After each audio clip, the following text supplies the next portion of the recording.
Welcome back to my channel. And should we say that Tinubu should equally split the Nigerian Defense Academy just as he has splitted the Nigerian's aviation school into six geopolitical zones, so that in the near future we will not have the concentrations of the armies coming from the north, or should we say we will not have their concentration right there in southern Kaduna, which of course is the northern capital city of politics.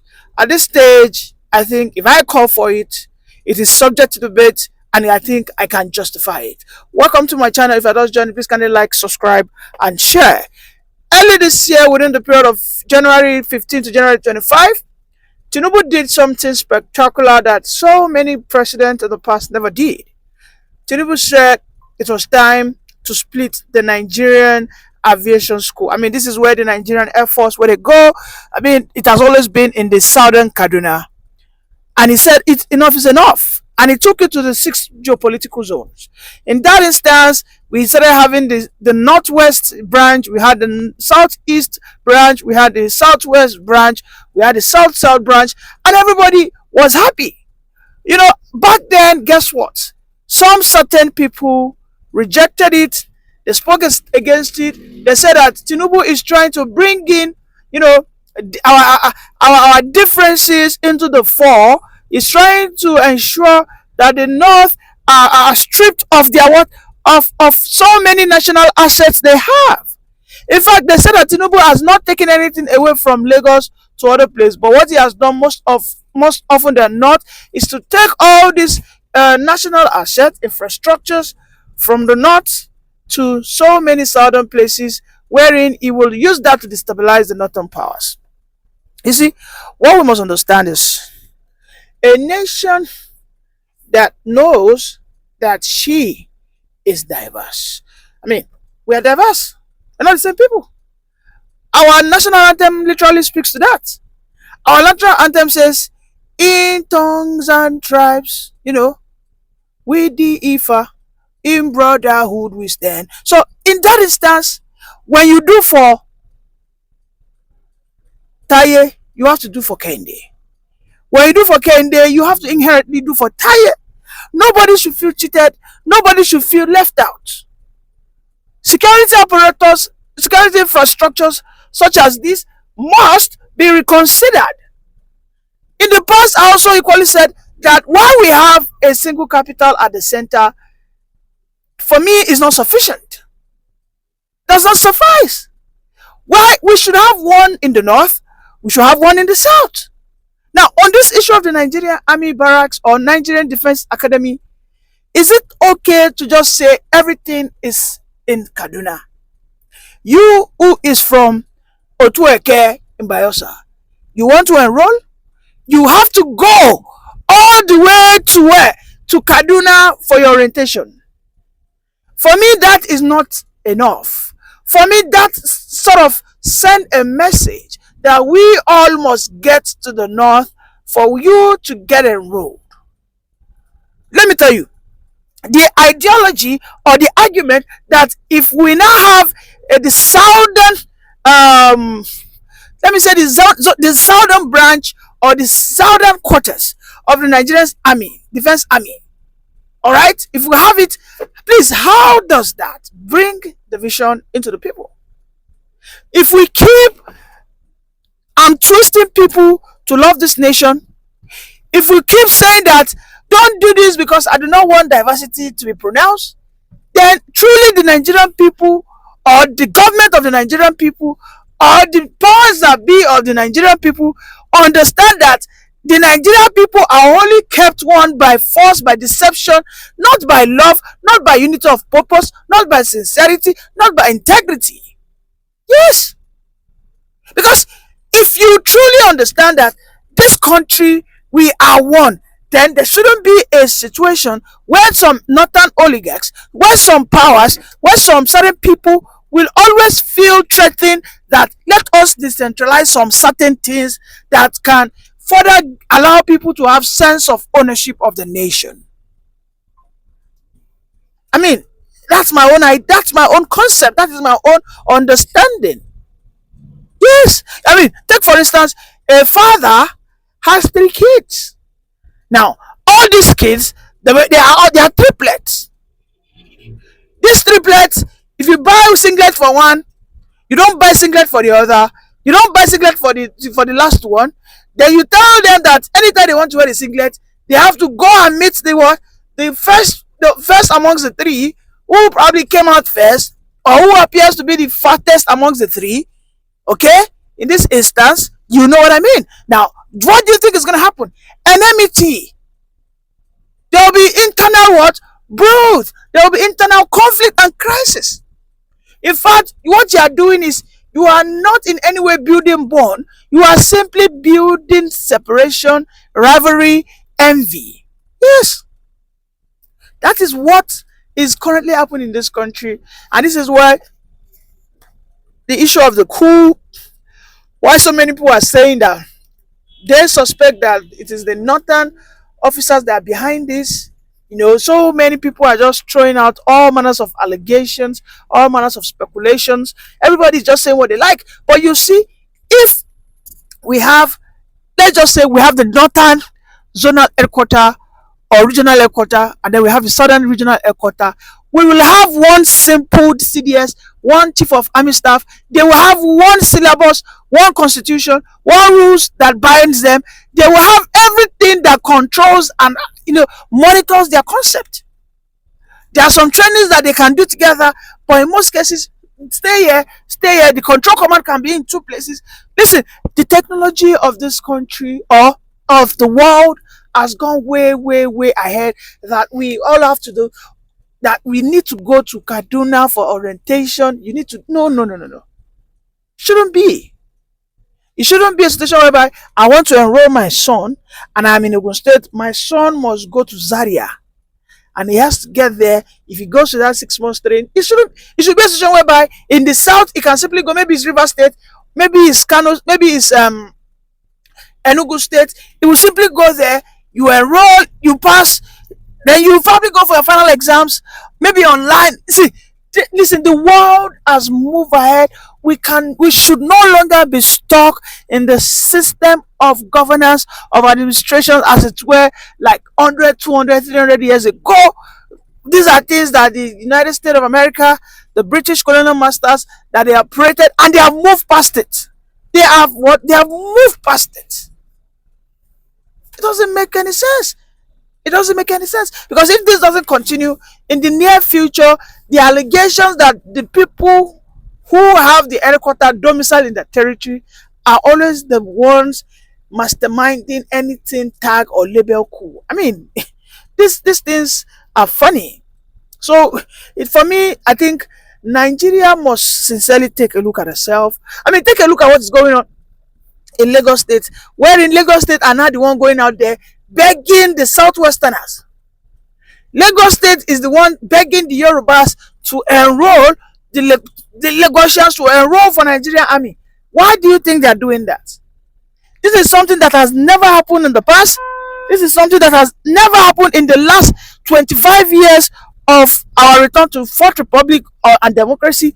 But just now, all of a sudden, we have the conversation that Nigeria, all of a sudden, that Lagos State, enroll, take this, take that. I mean, it reeks of fear. It reeks of desperation. It reeks of uncertainty. It reeks of you understanding that there might be a future threat to your sovereignty as a state. For me, why the Lagos State have every right and the prerogative to call for our indigene to enroll for the Nigerian army? I think what they should truly call for, because I mean, when Lagos speaks, almost everybody listens. So what they should truly call for is state policing.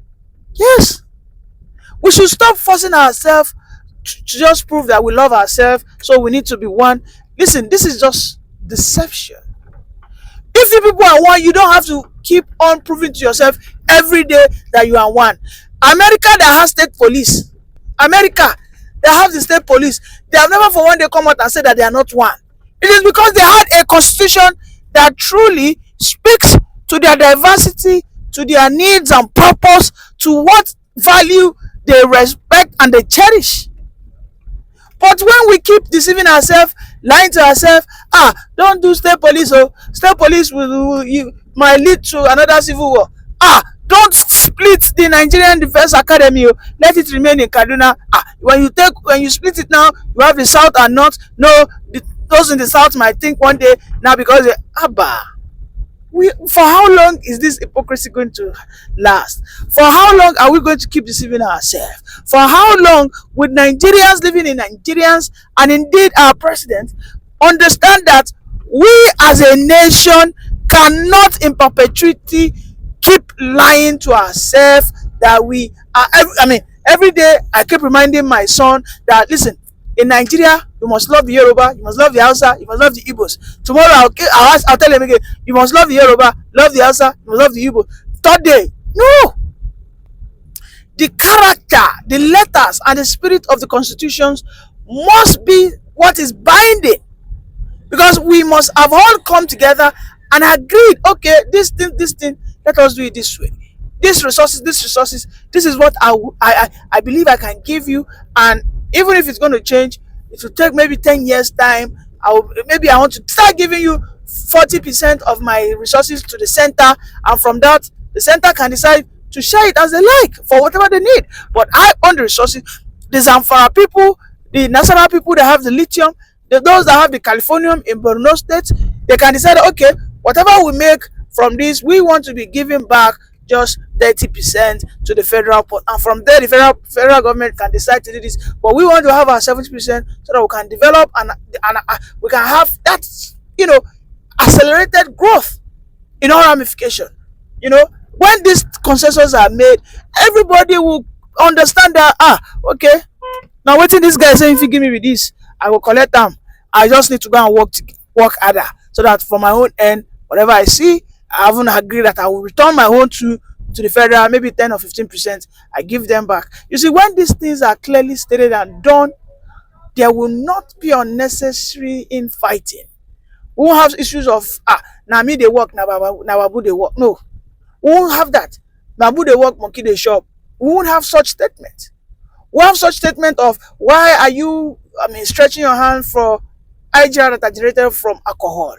But are we truly ready to have such conversations as a nation? For me, I don't think we are ready. But again, we can continue to deceive ourselves as people. So many controversies out there where people are saying there are Western powers behind this and whatnot and whatnot. What I just know is it is the Nigerian people that must rise up together and agree that one day they want to put a stop to all these shenanigans, to all this identity crisis that is currently going on in the contraption called Nigeria. If you're just joining, please kindly like, subscribe, and share. Bye for now. I don't know why can't you people just wake up? You know that not the one that is the president now. Wake up! This is your born to rule mentality. Nigeria belongs to all of us. So you heard that this is a Yoruba militia sending a very stringent warnings to the north that mantra that you are born to rule will no longer hold sway whenever the southern candidates are in power. Why is it that now that we have a southern candidate, particularly a Yoruba person, Bola Ahmed Tinubu, this is why we are hearing coup plots and whatnot? When we take a look at the Nigerian army, the population of ethnicity in the Nigerian armies, we know that about 65 to 70% of the armies are northerners, whether from the core north, whether from the middle belt and northers, whatever it is, they are the ones who occupy that. And that why is it now that we have narratives, we have headlines stating that there is a coup plot against the Nigerian democracy of over 26 years. You see, what is going on in this country is just a stark reminder that we as a people must rethink and reconstitute how we want to live and coexist together. I've always said it, whether we like it or not, if the president, whether a northern president, whether a southern president, for as long as they lack the courage to do the needful, which is let us reform, let us change the constitution, let us decentralize our resources and security apparatus, two things will either happen: a military coup, a civilian revolution. All right, these two things are imminent. But unfortunately, these things will only happen, and I suspect that only when we have a southern candidate in there. Because if there was supposed to be anything called or anything similar to military coup, that should have been under a Buhari regime. Because we all know how Buhari desecrated our constitution, how he went out there. He was the one that inaugurated and he pioneered, politics of bigotry, where most of his appointments, most of his nominees were from his own ethnic region. I mean, most of his security aides and whatnot, they were all from either northwest and northeast and north central. But we never saw anything similar to the coup, to a coup being staged, whether from the southwest. Nobody talks about this. But most times when we have a military coup, it has to be a southwesterner or particularly a southerner who wants to be there. And this reminds me to the last, very, very, the most heart-wrecking and heartbreaking coup that we had in Nigeria, which has to do with the last stop of democracy that happened in 1993, where Babangida stopped the annulment of the election of Abiola. And this is what the Yoruba militias are saying. They are sending a warning, they are reading the riot act to them, that this one will not be like 1993. That anything that has to do with military coup now will be the end of Nigeria. Now, yes, in 1993, which is exactly about 30 something years ago, 31 years ago, that as at that time, the Yorubas still believe in one Nigeria.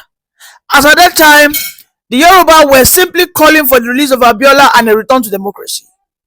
But if anything happens now and Tinubu is overthrown, then Nigeria will be a forgotten story. I mean, these are the words of the Yoruba militias, the Yoruba Ronus, the hard fans, the hardliners who are supporting Tinubu, and these are the people who are saying that they will turn Nigeria to dust. I mean, there's a lot you have to listen to, but before I play you these recordings, and of course the reactions that I took from a very high level meeting that I just came out from this morning, you have to understand that if the North do not respect themselves, that indeed the South at this time are reawakened, they are conscious, and they are not afraid. Because Tinubu is not Jonathan, who will be scared. Because Tinubu is not Abiola, who is ready to sacrifice his life. No. And because, of course, mostly the Southerners at this time have never before, are now calling for what we call a total decentralization of powers. Is it not surprising that the northern leaders, most especially the northern political opposition leaders, have not said anything, they've not spoken regarding these rumors of military coup? Is it not surprising that the likes of El Rufai, that calls themselves Democrats, Atikus, is it not surprising that they've not issued a word? I mean, when the northerner is there, if there's anything similar to military coup, you'll be hearing words like the worst of democracy is better than the best of military coup. Why are these people not parroting this same assertion? But you have to understand that the truth is this. The truth is this: Nigeria cannot escape either of those two things. Yes, and it will be definitely be done by the people up north. Yes, I said that. I said it in one of my programs that I made yesterday. I said